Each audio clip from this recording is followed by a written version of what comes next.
உங்க ஆட்சியில நீங்க என்ன செஞ்சு கிழிச்சிங்க? நான் கேக்குறேன், என்ன செஞ்சு கிழிச்சிங்க?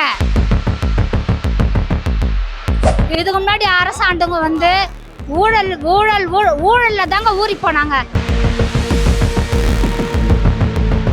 இன்னைக்கு விஜய் அண்ணன் வந்து உட்காந்து அன்னைக்கு 1000 ரூபாய் கொடுங்கன்றீங்களே, எந்த காசுல கொடுப்பாரு? நீங்க எல்லாத்தையும் தொடச்சி கழுவி வச்சுட்டு போவீங்க, என் அண்ணன் வந்து எத்தனை வந்து போட்டு உங்களுக்கு கொடுக்கணுமா?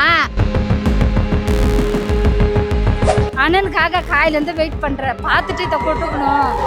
வாங்கினாருன்னா சந்தோஷப்படுவேன், இல்லையா இன்னொரு நாள் நான் வந்து கோட்டையில் எடுத்துன்னு போய் கூட கொடுத்துட்டு வந்தேன். இப்போதான் தெளிவாகவே இருக்கிறாங்க. நாங்கள் இன்னும் கேட்டால் ஃப்ரீயாகவே கேட்கல. இதுக்கு முன்னாடி இருந்த ஆட்சியில் நாங்கள் பஸ்ஸில் வந்தோன்னா எல்லாம் ஓசி பஸ்ஸு கண்டக்டர்லேருந்து ஜென்ஸுங்க பார்த்து ஏறினாங்கன்னா அவங்களுக்கு சீட்டு கிடைக்கலன்னா ஓசி பஸ்ஸில் தானே வரீங்க, ஓரமாக போய் நில்லுங்க, நான் வந்தது உங்களுக்கு என்ன சீட்டு கொடுக்கணுமா அப்படின்னு ஒரு ஏளனமாக ஒரு லேடிஸை வந்து ஒரு ஏளனமாக பேசணுங்க உண்டு. நானே வந்து சண்டை போட்டிருக்கேன் பஸ்ஸில். நாங்கள் வந்து ஓசியில் நாங்கள் கேட்கல, கொடுத்தது வந்து முதலமைச்சர் மு.க. ஸ்டாலின் அவர்கிட்ட போய் கேளுங்க, ஏன் குத்திங்கன்னு போய் கேளுங்க. என் அண்ணன் வந்து கொடுக்குறப்ப கூட நாங்கள் வேணான்னு தான் சொல்கிறோம், இப்போவே எங்களுக்கு வேணாம். அதாவது நாங்கள் வந்து ஓசியில் வரணும், ஃப்ரீயாக வரணும் நாங்கள் எதிர்பார்க்கல.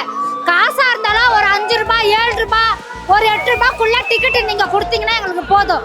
அதுக்கு மேலே வேணாம், ஒரு 20 ரூபாய்க்கு மேலே அதெல்லாம் எங்களால் முடியாது. ஏன்னா இன்னைக்கு நாங்கள் போய் உழைச்சாதான் எங்களுக்கு வந்து 200 ரூபாய் சம்பளம், அந்த வேலை இல்லைன்னா எங்களால் முடியாது. அதனால எங்களுக்கு ஓசியில் வேணாம், நாங்கள் 5 ரூபாய்க்கு ஒரு 8 ரூபாய்க்குள்ள டிக்கெட்டு நாங்கள் கொடுத்து கூட எங்களால் வர முடியும்.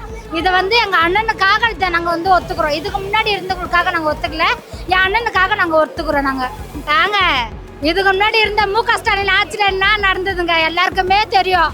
ஒரு 2 வயசு குழந்தைக்கு பாதுகாப்பு இல்லாத 2 வயசு குழந்தைய சாவச்சனுங்க. அப்பெல்லாம் இந்த ஜூலி ஏன் உதயநிதி அவங்க அப்பா ஏன் அந்த கட்சிக்காரங்க யாருன்னா ஒருத்தர் குரல் குத்துருப்பாங்களா? எங்களுக்கு வயிறா எரியுங்க. நானே 2 புள்ள பெத்துங்க, என் வயிறா எரியும். 2 வயசு குழந்தைக்கா பாதுகாப்பு இல்லைன்னு சொல்லி நான் அழுதுருக்கேன். ஆனால் இப்போ என் அண்ணன் ஆட்சியில் ஒரு சின்ன தப்பு நடந்தால் கூட உடனே எங்கள் அண்ணன் வந்து ஆக்ஷன் எடுக்கிறாரு. எடுக்காதெல்லாம் இல்லை. வந்து 2 மாதம் தாங்க ஆகுது. உங்கள் ஆட்சியில் நீங்கள் என்ன செஞ்சு கிழிச்சிங்க? நான் கேட்குறேன், என்ன செஞ்சு கிழிச்சிங்க? நீங்க வந்து 1000 ரூபாய் மகளிர் குத்தன்றீங்கல்ல, வந்து உட்காந்து அன்னைக்கு சைன் போட்டு நீங்க 1000 ரூபாய் குத்தீங்களா? நீங்க கொடுத்ததை நீங்க அத்தாச்சு காட்டுங்க. நான் வாங்கியிருக்கேன் 1000 ரூபாய் எப்போ 3 வருஷம் கழிச்சு 2 வருஷம் தாங்க குத்துருக்காங்க. இன்னைக்கு விஜய் அண்ணன் வந்து உட்காந்து அன்னைக்கு 1000 ரூபாய் கொடுங்கன்றீங்களே, எந்த காசுல கொடுப்பாரு? நீங்க எல்லாத்தையும் தொடச்சி கழுவி வச்சுட்டு போவீங்க, என் அண்ணன் வந்து எத்தனை வந்து போட்டு உங்களுக்கு கொடுக்கணுமா? 1000 ரூபாய் எங்களுக்கு வேணாங்க. எங்கள் அண்ணன் எங்களுக்கு கொடுக்கவே வேணாம், நாங்கள் கேட்கவே இல்லை. எங்கள் அண்ணன் வந்து ஒரு மக்களுக்கு ஒரு எப்படி சொல்கிறது, ஒவ்வொரு குடிமக்களுக்கு வந்து இவ்வளோ கடன் சொல்லி இதுக்கு முன்னாடி இருந்த ஆட்சியில் நடந்திருக்கு. எங்களுக்கு அந்த கடன் எல்லாமே அடையணும். ஃப்ரீ வேணாம், அந்த காசை வச்சு நீங்கள் கடத்தை அடிச்சிங்க. நாங்கள் வந்து எப்போதை போல இன்னைக்கு என்ன பழப்போ எங்களுக்கு அதை வச்சு நாங்கள் வந்து மெயின்டைன் பண்ணிக்கிறோம். கொளத்தூர்லயே வந்து அவங்க தொகுதினாங்க பார்த்தீங்கன்னா, இதுக்கு முன்னாடி பல வருஷமா ஆண்ட மு.க. ஸ்டாலினோட ஆட்சி வந்து ஸ்கூலுக்கு போற பசங்க அங்க போறதுக்கு வழி இல்லாத இத்தனை வருஷமா இருந்து இப்ப அண்ணன் ஆட்சியில சரி பண்ணாங்க. சுத்தின்னு போற பசங்க வந்து அவ்வளவு ஃபீல் பண்ணாங்க எல்லாருமே அந்த ஜனத்துலலாம். ஆனா இப்ப அண்ணன் ஆட்சியில அது எல்லாமே கிளியர் ஆயிடுச்சு. அதே மாதிரி பெரம்பூர் தொகுதியில அண்ணன் ஜெயிச்சிருக்காரு. அது எப்படி சின்ன சிங்கப்பூர் கூட மாத்துவாருண்ணா, எனக்கு நம்பிக்கை இருக்கு. என் அண்ணனால முடியாதது எதுவுமே இல்லைண்ணா. அவர் தொட்டது எல்லாமே ஜெயந்தான். அவர் வந்து ஜெயிக்கிறதுக்குன்னு பிறந்தவர். அவர் எது தொட்டாலும் ஜெயந்தான். அப்படி இல்லைண்ணா, ஏன்னா எதனா ஒன்றா இங்கே வரத்துக்கோ நல்லா இருக்கும், போகிறதுக்கோ கொஞ்சம் இங்கேருந்து கொஞ்சம் லாங்கு, ஏதோ ஒரு அர்ஜென்ட் ஆபத்துனா டக்குன்னு போக முடியாது. அதை வச்சு கூட மற்ற கட்சியில் வந்து ஒரு எப்படி சொல்கிறதுனா ஒரு மாதிரி பேசுவாங்க. அதுக்கு இடம் கொடுக்காத பக்கத்தில் இருந்துச்சுன்னா என்ன எதுன்னு வந்து எந்த டைமில் வேணாலும் பார்க்கலாம். இப்போ லாங்கில் இருந்தால் அதாவது அந்த கட்சியில் இருக்கிறவங்க, அதாவது டிவிகே கட்சியில் இருக்கிறவங்க கூட போய் பார்க்கலாம் அந்த தொகுதியில் இருக்கிறவங்க. அதாவது அவங்க ஆட்சியில் நடந்தது போட்டால் எங்கே அவங்க மாட்டிக்குவாங்க. ஏங்க அண்ணா பல்கலைக்கழகத்தில் வயசு பொண்ணுக்கு நடந்த கொடுமை அப்போ யாருங்க இருந்தது ஆட்சியில்? திமுக தானுங்க இருந்தது. அப்போ அவங்க தண்டனை கொடுக்க வேண்டியதானே, ஏங்க கொடுக்கல? ஏன் கொடுக்கல? எல்லா பொம்பளைங்க தான், எல்லா பொம்பளை பசங்களை பெற்று வச்சிருக்கோங்க தான். படிக்க எதுக்கு அனுப்புறாங்க? படிப்பு தான் ஒரு பெண்ணுக்கு கல்வி வந்து ரொம்ப முக்கியம்னு சொல்லி சொல்கிறாங்க. ஓகே, நாங்கள் அனுப்புகிறோம்ல, அந்த இடத்துல பாதுகாப்பு இருக்கா? ஆனால் இப்போ இருக்கு, அப்போ இல்லை.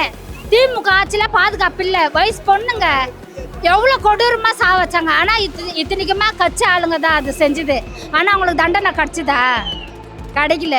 ஆனால் என் அண்ணா ஆட்சியில் தப்பு செய்கிற ஒவ்வொருத்தருமே வந்து பயந்து வேலை செய்கிறாங்க. இப்போது தப்பு செய்யணும் கூட பயந்து வேலை செய்கிறாங்கன்னா தப்பு நடக்கக்கூடாது. எந்த இடத்துல தப்பு நடக்காத அளவுக்கு அண்ணன் பாத்துக்கிறாரு. ஆமா உண்மை, உரிமையா சொன்னார் பாத்தீங்களா. உன் அண்ணன், உன் புள்ள, உன் தம்பி எங்க கேட்டாலும் காசு கொடுக்க முடியாது சொல்லுங்க, உண்மைதான். இதுக்கு முன்னாடி அரசாண்டவங்க வந்து ஊழல் ஊழல் ஊழல்ல தாங்க ஊறி போனாங்க. இப்போ ஊழல் என்றதே இல்லை, எங்க போனாலும் சரிங்க ஒரே நல்ல வேலை நடக்குது. நான் ஏன் போய் சொல்லணும்? அட்ரஸ் மாற்றணும். ரேஷன் கார்டு வந்து எங்களுக்கு இங்கே, நாங்கள் வந்து இப்போ ரெடில்ஸ் போயிட்டோம்.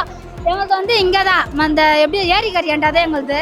அட்ரஸ் மாற்றணுன்ட்டு நாங்கள் போயிட்டு வெள்ளைய மார்க்கெட்டில் போய் மாற்ற போனோம். மினிமம் பார்த்தீங்கன்னா ஒரு ஹாஃப் அன் ஹவரில் எங்களுக்கு முடிஞ்சிச்சுங்க. ₹1 செலவு பண்ணல. ஒரு ஃபார்ம் காசு குத்து வாங்கல. இதுக்கு முன்னாடி காசு குத்து வாங்கணும். ரேஷன் கார்டு வாங்குறப்போ காசு குத்து வாங்கணும். ஃபார்முக்கு ₹100 ₹200 வாங்குவாங்க. ஆனால் இப்போ 5 காசு செலவு பண்ணாதான் அட்ரஸ் மாற்றினேன் நான். அண்ணா இந்த ஆட்சி தானே இது மாதிரி மாற்றத்தை தானே நாங்கள் எதிர்பார்த்தோம். ஒரு நாள் எப்படி சொல்றதுன்னா ஒவ்வொரு நாளும் கண்ணீர் வடித்தோம். ஆனால் இப்போ எங்கள் கண்ணில் தண்ணீரே வராது. ஏன் கேளுங்க, எந்த நாள் நாங்கள் டிவி ஆன் பண்ணுறோமோ செல்லில் டிவியில் அண்ணன் என்னைக்கு ஆட்சி தொடங்கினாரோ அதை கட்சி தொடங்கினாரோ அன்னிலேருந்து இன்ன வரைக்கும் டிவி மட்டும்தானே வாழ்க்கை. டிவி டிவி டிவி செய்தி மட்டும்தான். செல்லுலேயும் நாங்கள் அதுதான் பார்க்குறோம். Current suppose Sun TV current cut ஆயிடுச்சுன்னா நாங்கள் செல்லில் பார்க்குறோம். செல்லில் பார்த்து முடிஞ்சு சட்ட சபையில் என்ன பேசுகிறாங்க கொண்டு பார்க்க வச்சிட்டாருண்ணா. 40 வயசு அவர் மனு எடுத்துன்னு வந்திருக்கேன். முடிஞ்சா கொடுக்கலாம். டைம் அவருக்கு இல்லைன்னா ஓகே. இதில் வந்து எங்கள் வீட்டுக்காருக்கு வந்து கை கால் ஸ்ட்ரோக் ப்ராப்ளம். 9 வருஷம் ஆகுது. வருமானம் இல்லை. 2 பசங்களை படிக்க வச்சுட்டேன். இதுக்கு மேலே வருமானம் இல்லை. அவங்களுக்கு கொஞ்சம் ஃபீஸ் காசு கட்ட முடியல. 2 மாதம் வாடகை கொடுக்க முடியல. ரொம்ப அசிங்கமாகவும் இருக்குது. இருந்தாலும் அன்னைக்கிட்ட ஏதாச்சும் ஒரு ஹெல்ப் கேட்கலாம். ஒரு வீடு வாசல் ஏதாச்சும் ஏற்படுத்தி கொடுத்தாருன்னா கொஞ்சம் நல்லாயிருக்கும். எங்கள் வீட்டுக்காருக்கு கொஞ்சம் இந்த கை லெஃப்ட் கை கால் விழுந்ததுலேருந்து எங்கேயுமே வேலைக்கு போக முடியல அவரால். நான் ஒரு ஆள் தான் போனேன். என் கையும் உடஞ்சி ரொம்ப எலும்பெல்லாம் உடஞ்சி இப்போ எனக்கே வயிற்று தூக்க முடியாத நிலைமை ஆயிடுச்சு. இப்போ லோ பிபிலாம் அதிகமாக இருக்கிறதுனால என்னால் வர முடியல. அண்ணனுக்காக காயிலேருந்து வெயிட் பண்ணுறேன். பார்த்துட்டு இதை கொடுக்கணும். வாங்கினாருன்னா சந்தோஷப்படுவேன். இல்லையா இன்னொரு நாள் நான் வந்து கோட்டையில் எடுத்துன்னு போய் கூட கொடுத்துட்டு வருவேன். வாங்கலனால நான் கவலைப்பட மாட்டேன்.